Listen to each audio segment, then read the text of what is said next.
ফেরেশতা আর জিন দুই ভিন্ন সৃষ্টির আশ্চর্য কাহিনী আজকের আলোচনায়। চলুন জানি কিভাবে আল্লাহ তাদের সৃষ্টি করলেন।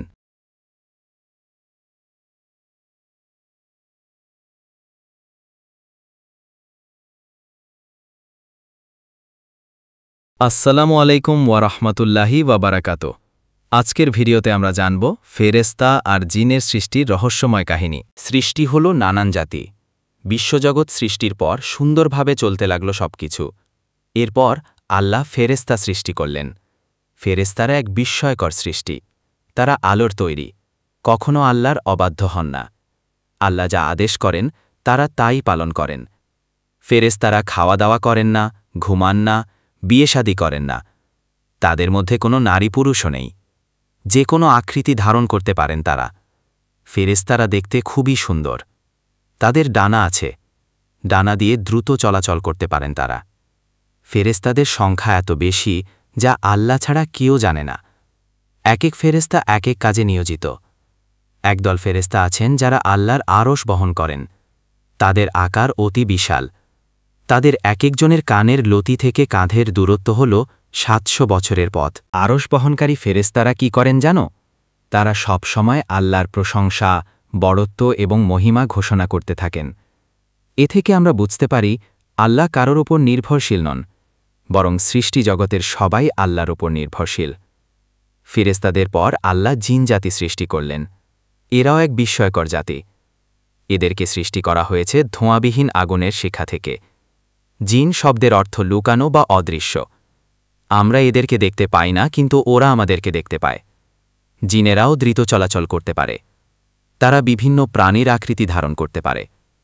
জিন জাতিকে আল্লাহ দুনিয়ায় পাঠালেন, কিন্তু দুনিয়াতে এসে ওরা আল্লাহর অবাধ্যতা শুরু করল। মারামারি ও বিশৃঙ্খলা করতে লাগল। তাই আল্লাহ একদল ফেরেশতা পাঠিয়ে অবাধ্য জিনদের শাস্তি দিলেন।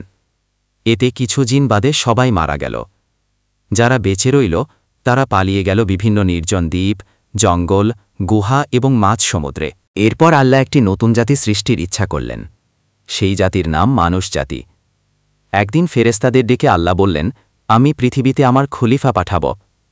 খলিফা মানে প্রতিনিধি, রক্ষণাবেক্ষণকারী। পৃথিবীতে আল্লাহর প্রতিনিধির কাজ হল আল্লাহর ইবাদত করা, তার বিধান মেনে চলা এবং এই পৃথিবীর দেখভাল করা।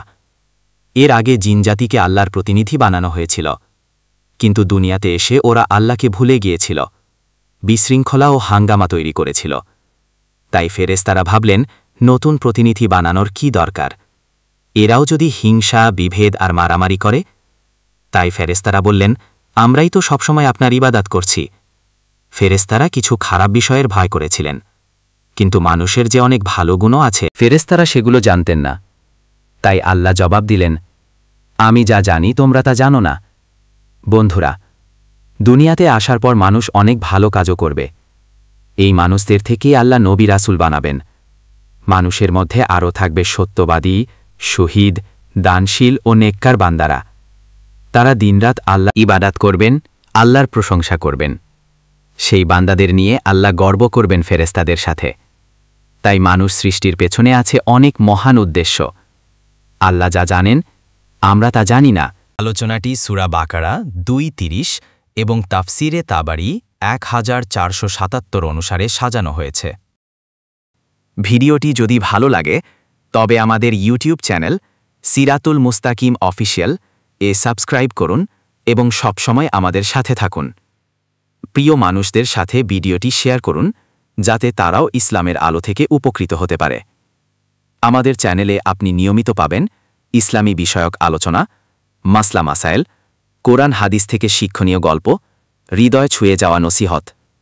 আপনি যদি আমাদের আলোচনা শুনতে চান তবে এখনই সাবস্ক্রাইব বাটনে ক্লিক করুন এবং বেল অল নোটিফিকেশন চালু করে রাখুন। তাহলে নতুন ভিডিও প্রকাশের সাথে সাথেই আপনার কাছে পৌঁছে যাবে। আসুন আমরা সবাই মিলে আল্লাহর জ্ঞান ও হেদায়েতের আলো ছড়িয়ে দিই।